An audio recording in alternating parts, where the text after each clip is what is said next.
Unturned is presented by UpdateAI. For a long time, we've had this thing about customers that get it and those that don't get it. Right.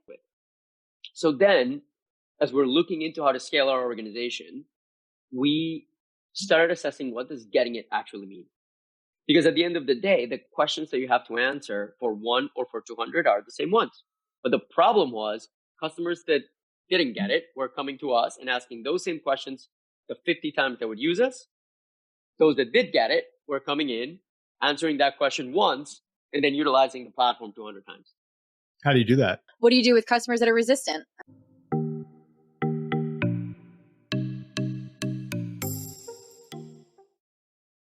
We're excited. Right, John? What if Julio did not? Were we going to kick him out? Then we would all drop off the call and let you run the podcast. Yeah, it would just be the Josh show. Julio's sitting here going like, they know the music is playing, right? Yeah. It's fine. Everything is fine. Julio, don't worry about it. Just take my hand. I will walk you through this process. You will be fine. Or you won't, and that'll be fine too. That'll be a great episode if you're not. Imagine if it's a train crash. That would be hilarious. I mean, most of them are. Yeah. But you don't listen, so you wouldn't know. Yeah, well, you know who's never listened to our podcast, John? Is it Julio? Yes, it is Julio. That is our special guest today. So on that note, perfect segue. I want to introduce everybody to Julio Franco. Julio is the Chief Customer Officer of Zappi.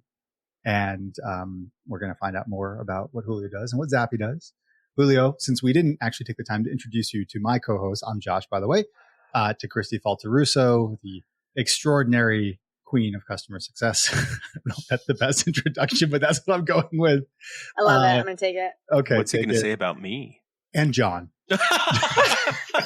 Okay, yeah, that makes sense. And John. That kind of like sums up the last like 3 weeks of my life, Josh, by the way. Real quickly, just, I don't know. And John. Sidebar on that. Yeah. Okay, but thanks, John Johnson, thanks, who say is something nice about me. Well, principal. Not my title. My title isn't nice. Well, I was going to say product manager, customer success manager, and actually at user testing, and one of the most knowledgeable people that I know about customer success. And I mean that genuinely, John. Okay, I'll take that as a compliment. That's what's kept you on the for what program. it's worth, we all bring a different perspective from customer success. You've got Josh, who's a founder of Update. You've got myself, who's Chief Customer Officer at Client Success. And then John, who has kind of mastered the IC role through a leadership lens at user testing. And so all three of us bring different and unique perspectives. We're excited for the conversation today. Julio, you want to tell us a little bit about yourself? Yeah, let's cut everything out up until that point. I think we're doing good. Oh, we never do. We never do. I don't think you should cut it. I think that No, we great. don't cut anything, Julio. This is like, it's just raw. So we're just going to go. It's a one take. I love it. Yes. Absolutely. I'll tell you a little bit about myself as well. So as Josh mentioned, I'm the Chief Customer Officer of a company that is called Zappi. Zappi is a consumer insights platform, which could mean a million things. But ultimately what we help do is make sure that large, innovative organizations can bring the voice of consumers as they're innovating and as they're putting communications out. So we basically bring the voice of consumers to the biggest organizations in the world. Who are some of your customers? Are you allowed to say? Yeah, because some of them are, we get on stage together. I was in New York 2 days ago on stage with VP of Insights at PepsiCo. So that's a big customer of ours. We work with all the organizations that do a lot of B2C innovation and communications. Okay.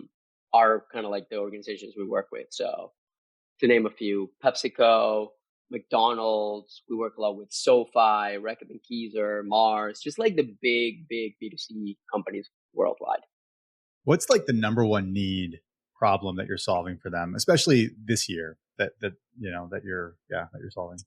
So organizations of that caliber need to drive breakthrough innovation that is not going to cannibalize their current book.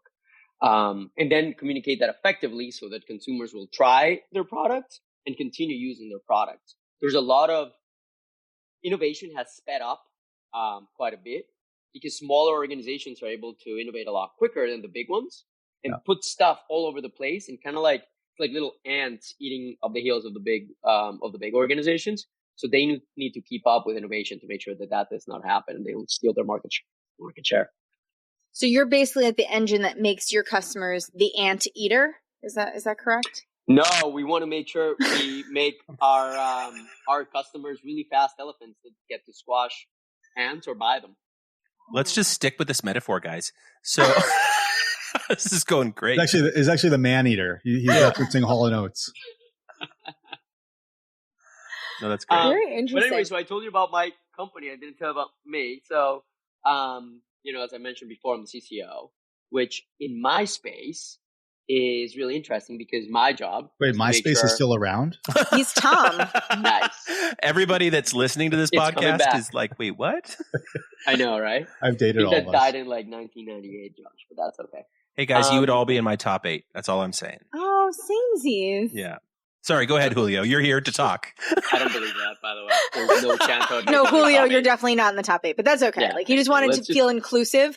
John is big on that. He wants to make sure that everyone feels like they are part of this conversation, even though he very much would like to exclude you. I thought you didn't believe that you were here to talk based on all the talking over you that we've done, but okay. Julio, tell us more about what it means to be the Chief Customer Officer at Zappi. The only point I wanted to make was my job is to bring our customers to the center of everything that we do, as I'm helping our customers do the same with theirs, which is absolutely what I love about my job. I love that. What does your organization look like? So tell us a bit about that. So I am responsible for everything that is post-sale. So customer success, we have a division called customer expertise, which is just like a very technically heavy organization because everything that we do is market research, and we have a group of research specialists that focus on that. Technical support, as well as an organization that makes sure that all the, we call it field work. So making sure that all the surveys have all of the things that they need in order to drive the statistical relevance that our results require. You're speaking my language, and you obviously know us, user testing. Of course. Are you competitors? I think that we are a vendor. There is some overlap. I think some of the surveys, we're definitely focused on things that haven't been built yet. And from what I've seen and kind of what I'm reading, you're very much like, this is where the customers are. We're building the experience, not necessarily from a prototype standpoint, but from an actual on-platform standpoint. So I think there's some crossover, but anybody that is like focused on customer experience has my attention. I'd love to hear, you said the words, keeping the customer at the center. When you're looking at it through the lens of customer experience or consumer experience, depending if it's B2B or B2C, how do you encourage these folks that maybe don't have a research background, that like, this is kind of like, this is what I do every day, right? It's like, I'm not a researcher, but I talk to researchers. So how are you advocating for that centricity, maybe outside of like core research, but within your organization? So we try to make it as easy as possible for someone to get the feedback and act on it. Traditionally, market research has been big, technical, and complex, where in order for you to do a piece of research, you needed to be a full researcher and know about sampling and all of these crazy things. What we've done at Zappi is we've kind of like simplified it to a point where we have created different methodologies for a particular business objective they're trying to achieve. So one of them could be, I have a bunch of ideas and I need to know which ones to throw away.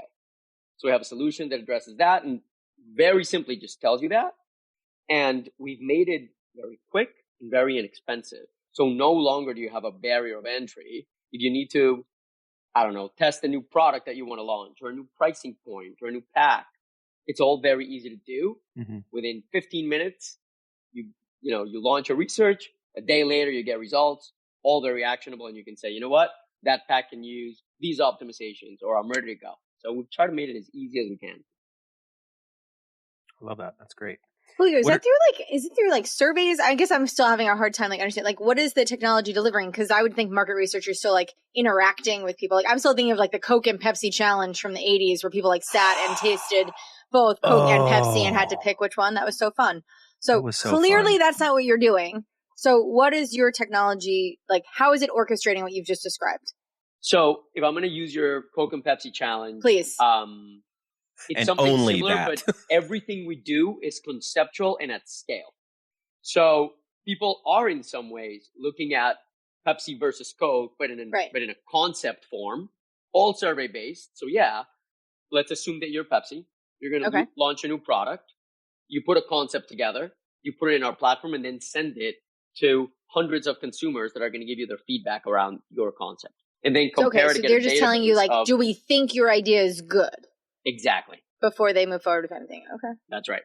And then as you go through the process, you do that at every point at every step, right? So is this idea of I don't even know. Give me an idea for a Pepsi product, Kristi. Well, I would say, Pepsi like, Clear. okay, we're going to do, no. Okay, that was horrible. That didn't land.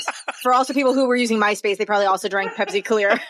They were probably drinking Pepsi Clear while they were picking out their top 8. Crystal Pepsi, Crystal right? Pepsi. Crystal Yes, Pepsi. yes, it was.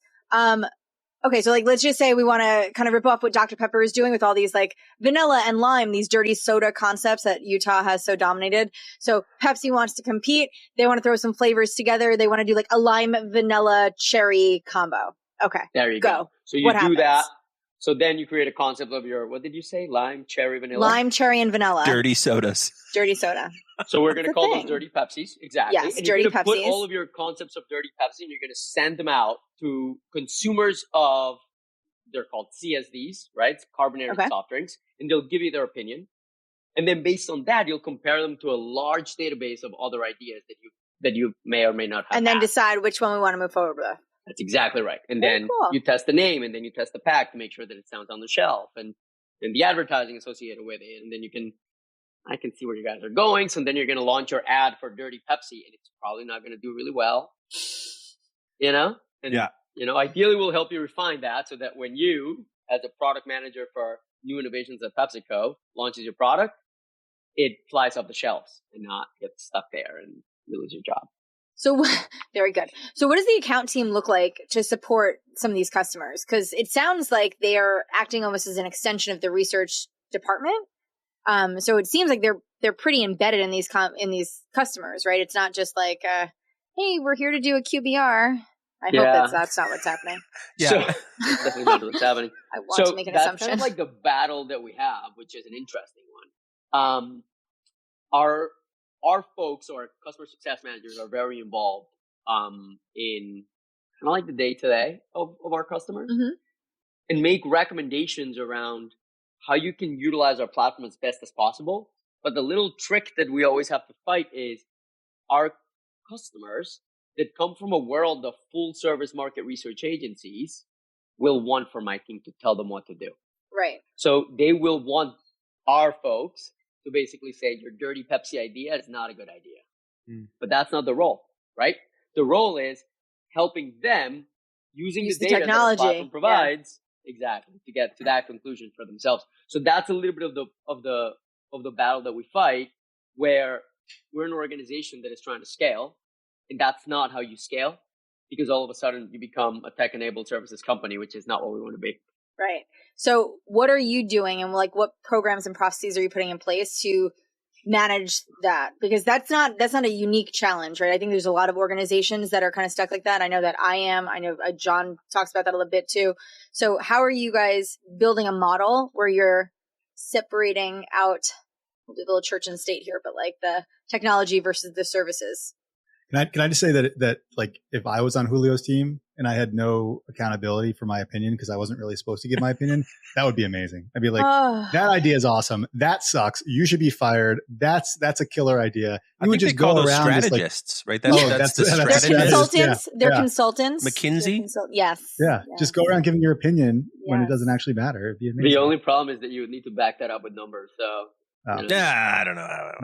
Let's not talk about numbers. A lot of hand wavy. This is customer success. That's the difference between the research that I do and John's research. Clearly, he's just like, whatever. Just kick it over the fence. I love it. Real uncomfortable. Okay, so how are you making this magic happen? We started this business about 10 years ago, and we're disrupting an industry that is services first. Yep. And throughout those 10 years, we've learned a ton. And then when we started looking into our operational efficiency, we realized that the customers that we have that operate with us in a systematic way are operating in a much more efficient way, but they're also more successful. So what we are trying to do, and this is like very much something that I'm working on this year with me and a lot of people in the team, is we are re-onboarding all of our customers. And that's a tough challenge because we have something like, 300 customers that we need to go and re-onboard and basically tell them, hey, the way that we're operating is not optimal, neither for you or for us. We need to make sure that we set up a system based on all the work that you have already done with us, which is fine, right? It's honestly not rocket science. It's just identifying a few key things that they need to do and do in a recurring way. But it's hard when it's very comfortable, right? You have a friendly and knowledgeable person that probably sees more concepts or pieces of advertising than anybody else. It's nice to ask them their opinion. But the truth is, I'm sorry to interrupt you. all I was going to say is part of the reason why we exist is because when you leave your knowledge as an organization to your vendor, you're at a disadvantage. That's not what we're trying to do. Yeah. You're probably not the only person that's like considering a re-education, re-onboarding of their customer base. So I actually think it would be interesting if you walked the listeners through your entire thought process of going through that. What were the triggers of that decision, how you're planning it, where you are in that process right now, what the outcomes and the goals are for that process. I think that'd be really educational for folks. Josh also likes whiteboards. So if you have a whiteboard that you can map this out. Yeah. I love whiteboards as well. I used to have one in my old house in the kitchen, and then we moved and we don't have one anymore. Is this your house? Are you in your house right now? This is my house. Yeah. That's so cool. I love the exposed ceilings. Yeah. And the brick. Where do you live? What's your address? I live What's your social security number? I appreciate Mother's maiden name? Pet name. I live in Charlestown, just like outside of Boston. And I live in a neighborhood. It's a cool neighborhood. It's called the Navy Yard, and many of these buildings are historical buildings. This building is called the Rope Walk, and it's about 5 blocks long because they used to, within this building, they used to stretch rope. And then they made condos out of it. That's why we have the break and the exposed ceilings. Oh, that's cool. It'll be so nice when they finish building it. Right? That's what I keep telling you. Do you have a view of the Charles from the Navy Yard? No, we don't. We're about a block away from the marine. It's right north of the Charles. Okay, not perfect. Quite. Cool. Kristi, are you satisfied with the location?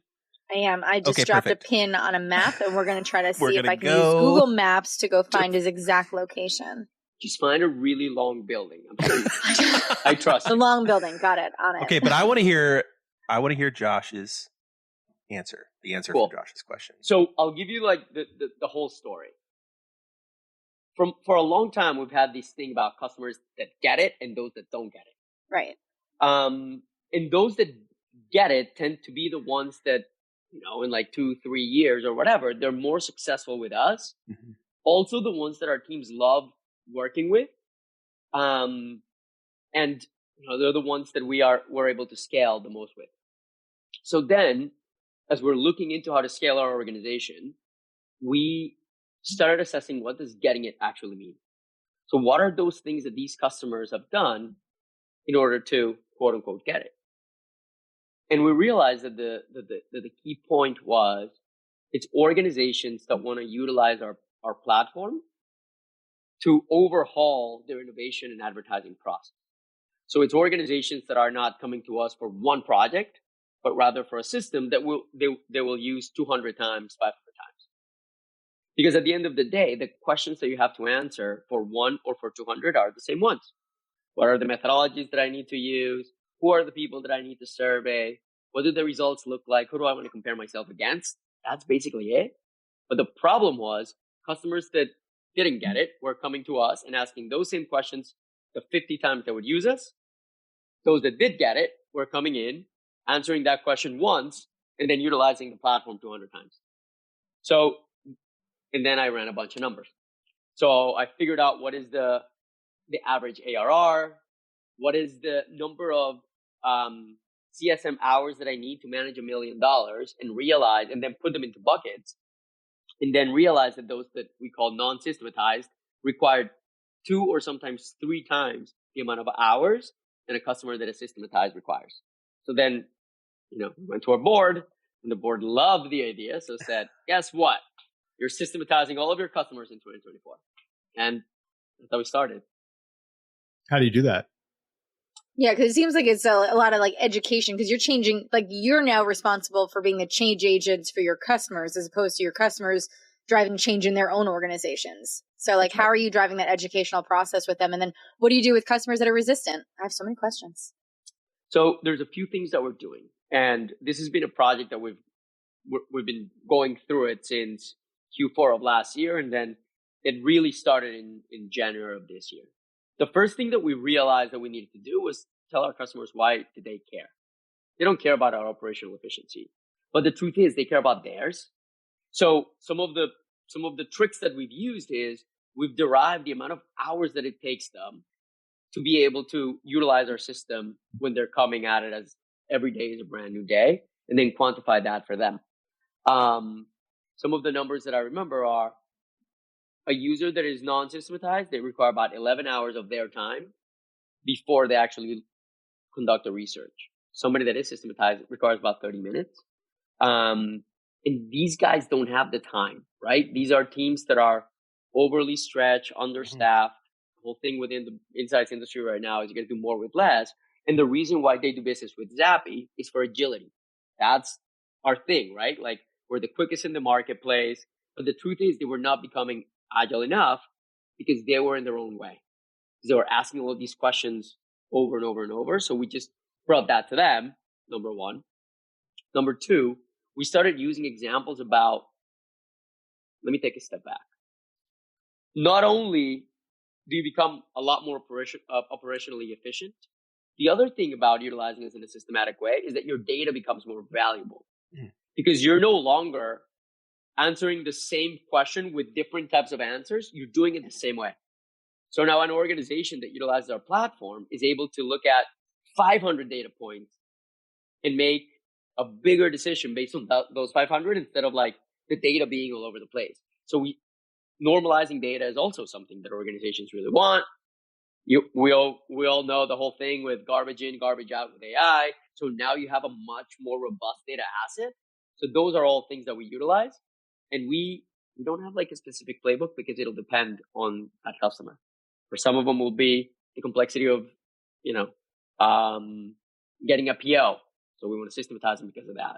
For some others will be, I only have 24 hours to respond to a stakeholder. So we go that way. So it really depends on the customer. Is there a part of it? Oh, sorry. Go ahead, John. We all have so many questions. No, but this is actually really good. You're leading us into a pretty cool moment, I think, for this. This was your board directive to kind of re-onboard your entire customers for 2024. You've got a group of CSMs. You've got your experienced consultants. I forget what you call them, the folks that are like the researchers, yep. and the folks under your team. So yep. I would love to hear how you took all of this data. You got buy-in from the board, you got buy-in from leadership, and then you took it to your team. Yep. I think this is kind of where I'm trying to get to right now is how do we roll this out so that everybody's swimming in the same direction with the same kind of goals? Like if you can, obviously generalized information, nothing secret here, but how are you encouraging your CSMs to get this done? What are the KPIs? What are the new, MBO structures? Like how are you incentivizing folks to get on board with this across your whole organization? I want to add one more thing to John, so Julio, you can answer this with it also, but did you have to increase resources? So is there like an addition to subtract later? Because it sounds like you're giving them a heavy lift to do this on re-onboarding. So I'm just wondering, did you have to, was there some staff augmentation or some kind of reprioritization of their time and effort right now to get that done so that eventually they can scale back? So let me answer that one real quick. Of course. Sorry, John. Of course we didn't get, more talent. Wouldn't it be nice if they didn't just write you a blank check? Let's just get, 50 people to be able to do that. Now but did you have them stop doing other things to do this? So we are having to do some ruthless prioritization. So the answer to that is yeah. So let me tell you, and we tell our customers to test and learn, and we have to believe that. So initially, what we tried to do was to bring in the account teams along, and the account team, the folks under my responsibility are customer success managers, but we also have account managers that focus on the commercial side of the relationship as well. So we basically showed them all of this stuff and said, hey, folks, you should re-onboard your customers. We started an implementation and onboarding team last year. So say feed them through onboarding and implementation, and let's get your customers operating as efficiently and as successfully as they can. That failed. We tried that for a quarter, and it didn't work because, kind of like what Kristi is saying, those folks are busy. Yeah. They're really, really busy. They have to drive renewals for the account management team. They have to wrangle a bunch of cats because there's people, these are decentralized organizations. And that was really, really tough. And then CSM, same thing. They need to answer the question when Kristi asks if Dirty Pepsi is a good one. So it became really, really hard. At the end of the quarter, I had a session in London. Our global headquarters are in London. And we met with the folks from it's the CE team, which is called Customer Expertise. And they include the implementation folks that do the onboarding, as well as these research experts that I was talking about. And I actually love this because they were the ones that said, you know what? We can do it. There was a little bit of a nudge because one of the members of our board made a recommendation to have a SWAT team do it. And there was no better team than these folks because they have seen what good looks like. So what we're doing is we armed them with all of the data. So we have all of these criteria of something that, that they will need to be systematized. So now they monitor the data. They have targets associated with it. And they're the ones reaching out to the account teams and saying, hey, your customer is very close to being systematized. We just need to do these three things. Help me get a meeting with them. We'll get them in place, and we'll get them down that path. So that's how we've done it since the end of Q1. And so far, I'm not saying fully so good, but I think we're gonna achieve our targets. It's hard as hell, and those guys are doing a fantastic job. But that's what we found successful. What are your targets? We need to. Our book of business is made up of a good number of customers that are large. We define large as ARR over $100,000, and then a ton that are a long tail. We basically need to take all of our customers that are within 100K ARR within our ICP, so ideal customer profile, and systematize them by the end of the year. And do you have a hypothesis on the are you tracking the outcomes for those customers pre and post? We are, and we're doing it regularly. And it's a little bit early, but the indications show, number one, that we are getting more efficient. And number two, that customers that are systematized are a lot more efficient and are growing higher than those that are not. This sounds like the age-old question is what's valuable for the company, obviously, because this is going to save revenue and it's going to obviously increase your, or decrease churn and increase retention and growth, right? What are some of the successes that your team has found with getting buy-in from busy customers? I mean, change management is the hardest thing, right? So yes, it's important that you reintroduce and re-onboard, but I'm sure that a huge cohort within your, large customers are like, I don't have time for that. That's great. I'd love to, but I don't have time for that. So how do you balance that? CSMs are so good at doing everything and taking all of it on their plates. But talk to me about that balance a little bit. So it's a time investment. You're right. People don't have time for stuff, which is exactly the reason. Now I'm giving you kind of the pitch if you're a customer. That's exactly the reason why they need to go through that systematization process.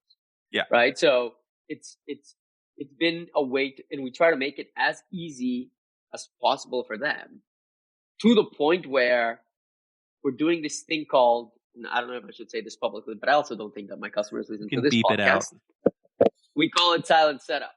We systematize them without them knowing. Yeah. We already know the way that their organization works. We're not going to ask them the questions. We're just going to tell them about it. Yeah. We've done that with a large QSR organization globally. There were 2 teams that were using our platform almost flawlessly. We just took that setup and then expanded it across the board, and said, this is how you're going to use this. And we saved them time. We enable them to get the benefits that some of the other buying centers that have. And are they loving it? They are loving it. They're absolutely loving it. How? Sorry, a little that bit went of a over left turn everybody's. here. That went over you're good. everybody's head. I'm getting out of the way now. No, Josh, we love you. It's okay. I'm curious how, like, what is you have CSMs. How many CSMs do you have, and they own renewals, right? So they have or do you have renewal managers? Yeah, we have the account manager actually owns renewals. Okay. What just like a one word answer, what do you feel when I say QBR? What do you say? That's it. That's all we needed. There you go. Okay, next question. No, John, I was thinking like when I say QBR, you say QBR. We can't say that. I was thinking that too, but I've been told I need to didn't make swear sense. less, so I can't. Who told you that? Josh. Did I? No. No, Maybe that does not feel like a mandate that came from Josh. No. From my side. Oh. It's fine. Moving on. Hey, everybody, it's Josh. I'm taking a quick break from the podcast to tell you a bit about UpdateAI. I started UpdateAI to solve two major challenges for CS teams. The first is that we save CSMs 4 to 5 hours per week with our productivity through AI. Secondly, we give leaders a window into all the conversations across each account and the entire portfolio. So we help knowledge transfer, we help increase the coverage model of your CS teams, and we help you detect emerging patterns in what your customers are telling your CSMs across all the risks, product feedback, advocacy moments, and expansion opportunities. So come check us out at www.updateai. It's completely free to sign up and trial. Julio, you're halfway through the year. You've got some key successes, and you've got a target and a bit of a looming deadline to the end of 2024. What are you taking into H2 here for your organization? Not just for your metrics, but how are you making sure that your people are like not burnt out and not dying on the vine here? That's the key thing. So I think we're going to achieve our targets. I don't think that's going to be a problem, but we are working our folks really, really hard because we're doing a lot of investment right now in what we expect will be and what we have seen early shoots of it being really successful moving forward. But right now we're right in a crunch. And we're in a crunch where we just need to get out of that really quickly. So I think that, we're hiring a few people and that'll help a bit. But the truth is, it's right now will drive that better performance and better work-life balance for our folks because, again, you're moving away from a customer emailing you 30 times in a week to one that is not. So that's something that we're taking with us. Now, the really interesting one about this is we have a great relationship with most of our customers because we're there to answer their questions. Yeah. So, when Kristi as the Pepsi co-manager comes in and I'm her CSM and I got her, that's fantastic. If we now all of a sudden live in a world of perfect systematization, I'll never get a chance to actually build that relationship with Kristi. So one of the things that I'm bringing in, probably not for H2, but rather for next year is how do I do that and maintain that level of relationship building and trust without having the need? So, that is one where, it's bouncing around my head, which is what do we do? So do we do like a white glove for the first 3 months, but then how do you adjust the behavior? That's something that is really, really important for me. It's interesting. I actually really love that. I feel like maybe there's a deeper conversation, maybe another podcast that we can do about this, but we talk about like reducing support tickets and reducing outreach and reducing effort and friction and all these things. But traditional CS has usually built everything around those friction points and those pain points. So if we've made everything as slick as, the rain outside my window right now, then the CSM is sitting there going like, but I need to talk to them, but they don't need to talk to me, right? So how do you get them to want to talk to you? That's not really the question that I'm asking you, but I love that you are thinking through that as like, hey, if we do remove these things that have traditionally built out these things, what are we going to fill them in with? And I like that you have moved this instead of like doing more with less, like you're doing better with what you have. And you're looking at the tools that you have and you're saying, hey, we're going to do this better. Like not just we're going to do more because we have digital or whatever, but I think it's a really intelligent approach. And I'm excited to hear in H1 next year what you focus on Well, coming off of if this I'm year? able to crack it, I'll let you know, but it is Yeah. a challenge, right? Because in one hand, we need to drive operational efficiency, because obviously we would like for our numbers to look as close to like a clean SaaS as possible. Yeah. Well, at the same time, what I don't want to do is to throw the baby with the bathwater and like have a situation where our users don't even know who we are or who our CSMs are. Yeah. And, right now we have the benefit that like our customers really love us. They are advocates. They get on stage with us. It's really, really nice. And then when you ask them, if you were to right now go and poll 100 customers at Zappi, 100 users, what they would say is that they love the people. So it's a bit of a challenge because I'm trying to make sure that I make people more efficient without losing that human touch. And that's I love that. Yeah. Julio, how are you changing this in the sales process? So how are you ensuring that you don't have more customers coming into the portfolio that have misset expectations on how they're going to work with you and your team? That's a good question, Kristi. I only ask good questions, Julio. So we will determine. I'm a researcher. We'll determine that by the end of the podcast. That's amazing. The expectation management is key. And one of the things that I do have to give credit to our head of sales and to the sales team is that they are changing the expectation, because our customers are coming in expecting a tech-enabled service company. And what they're saying from the beginning is that's not who we are. Now, that being said, we're also introducing a professional services layer where if that is what they want, they can do that. They can buy it. And that's a different team. Correct. Yep. And that's the key. So the key is we can give you what you need. You just have to pay differently. So if you want to operate independently, that's fine. We'll get you implemented and ready to go. But if you need full serve, within your implementation, we'll incorporate that consultant that will come in and we'll do that for you. So we're kind of like asking them to put their money where their mouth is. Yeah. Do you guys work with any partners? Are they operating right now, that professional services, or you're standing that up? We have had it for a couple of years, but it hasn't been seamlessly integrated into our offering. So we do have it, but it's frictionful because it's like at a project level. So we're changing that. So by September, we're going to be able to include it and make it seamless for everybody, or at least, that's the intention. To make sure that it becomes one of the options of how you do business with us, not the fix to when you have a problem.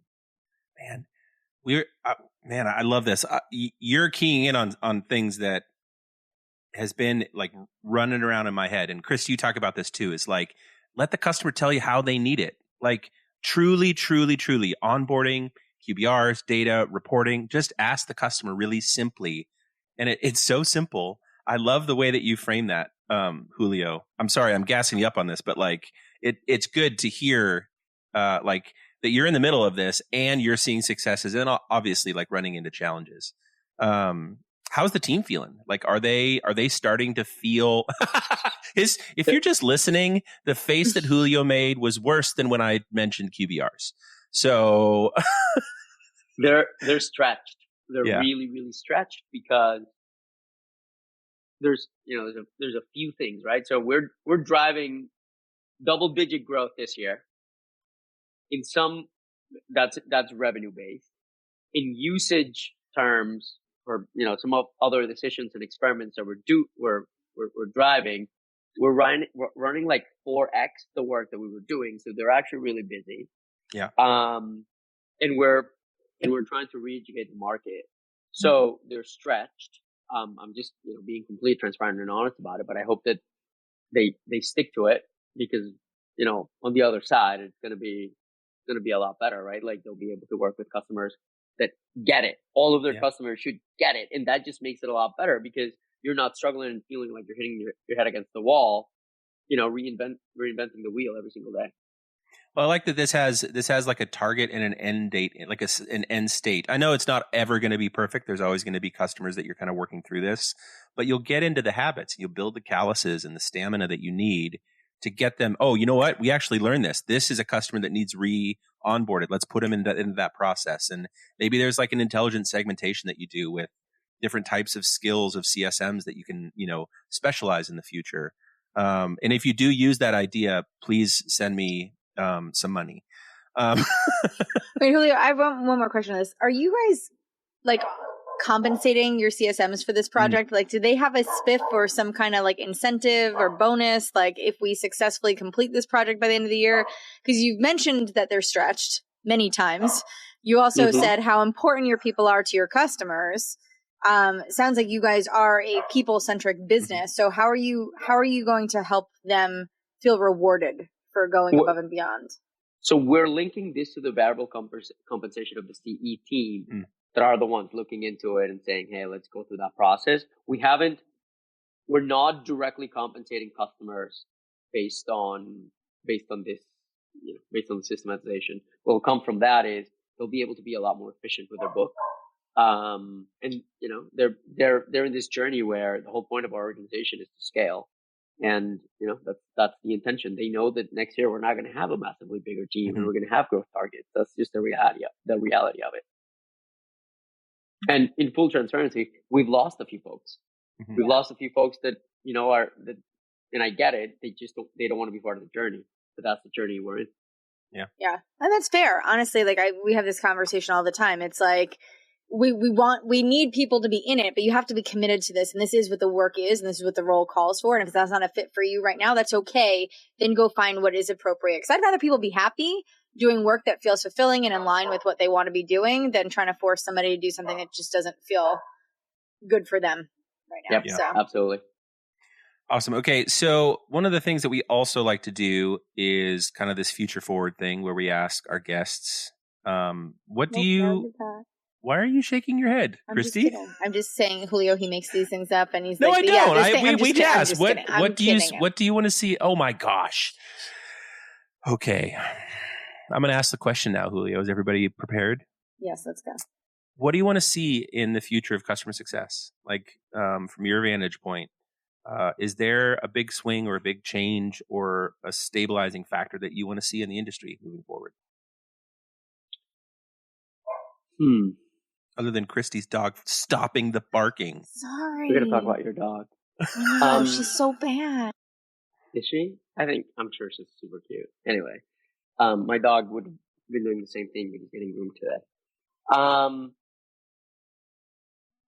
I think, what I would really like to see is, so this whole movement around digital CS and all that stuff, right? For a long time, I've had this thought, which is, digital is a program, is not a segment.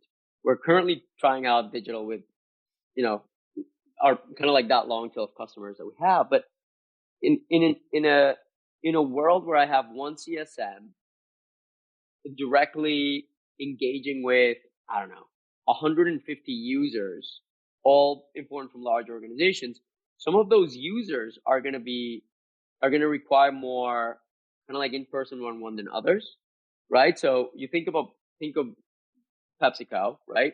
They have hundreds of inside users. Some of them will use it on a regular basis. Some won't. I don't need for a CSM to start building a relationship with those that, use our platform 7 times a year. But I do want them to be able to take whatever program we have with them and scale it to those folks and make it available. That's still not as easy as I wish it were. It's still more complex. It's not as plug and play as I would like it to be. And I think that we have technology that it's getting there, but it's still not to the point where I can just give a small tech stack to a CSM and say, replicate yourself in multiple languages to your users across the board. But how amazing would that be, right? This person talks to the team leads, and then they have literally people that speak 20 languages. If there was something that I could do that will take a video that they record, and I know this somewhat exists, but translate it into a language, put it into a place within the platform that anybody could access it, then that's how you can scale yourself in a digital way. I would love that. Yeah. You said digital is a program, not a segment. And I'm stealing that as well. I love it, and it aligns with a lot of the things that we've talked about on this pod in the past. So thank you so much for that. I appreciate it. Is that when you get to send me money? Yeah.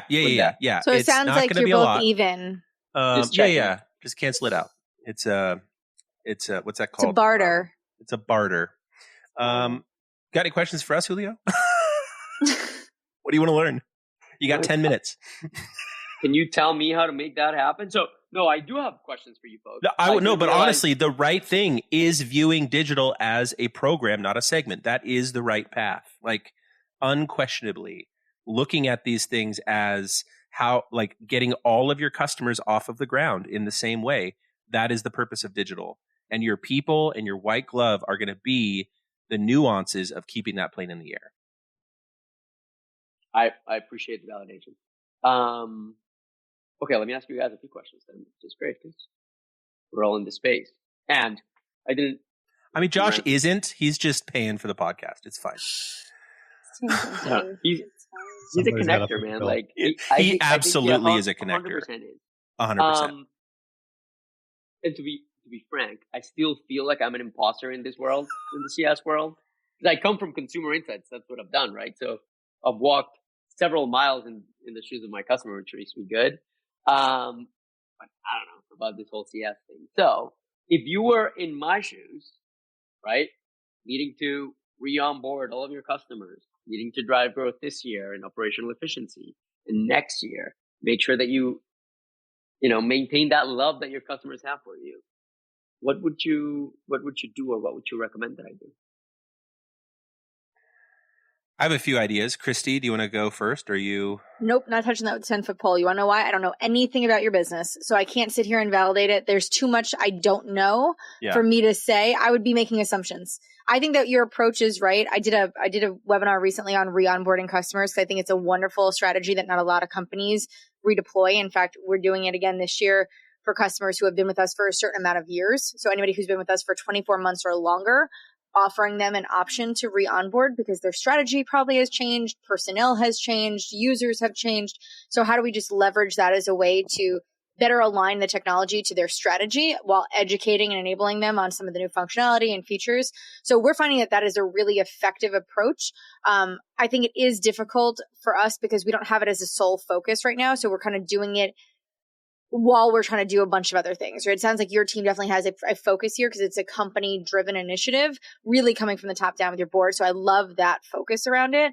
I wish I could have that same focus. And I guess I could. I'm the leader, right? I guess I could tell them whatever I want. So maybe I will make that a focus. But we do see a lot of effectiveness in it. Some of the challenges, though, that we've run into, and you can validate this, and I think you have a little bit, but we do see resistance from customers who need it, but they don't want to make the investment in their time. Then there's the lack of education. We're operating. So my customer base, I work for a company called Client Success. So we are a customer success management platform. Our customers are customer success teams. And we have a challenge of just, maturation and maturity in the space, right? You have leaders who they don't know what they don't know. And so the education that they lack isn't education on how to best use our technology. It's about building their strategy, which, to your point, that requires consulting and services that is separate from what my CSMs can provide, right? Like they need somebody who would help them design what their programs look like. So, we run into different nuanced challenges that I'm just trying to figure out how do we best approach with the resources we have. Similar to you, I can't add any more headcount, right? And in fact, trying to do 10 more things with the things with the resources I have today. So just trying to rethink how do we programmatically approach this and kind of put those efforts where they're going to yield the best upside for the business. So as far as I'm concerned, I love your approach. I think there's a lot of value in it. I'm not going to tell you what to do because I don't know anything else. So let me ask you a question on that. So let's assume that it's 24 months down the line for me. It won't be a focus then, right? If I need to continue this thing, it's, I won't be here. What are the things that you have done that you found successful with the approach you're currently having, or the ones that if you had to do it again, you wouldn't do? So it's the investment in the education around customer success best practices and not necessarily just the focus around our technology. So we did make a concerted effort to educate our customers around this. So everything from designing best practice worksheets and providing all of this information, it's not about the product. And in fact, a lot of the content that we create, even just for the community, is platform agnostic. So we're not even saying that you need client success to do these things. We're trying to offer people a framework around how can you be successful in thinking about designing customer success infrastructure for your business, regardless of our software, because it starts there. We try to educate them around technology is not your strategy.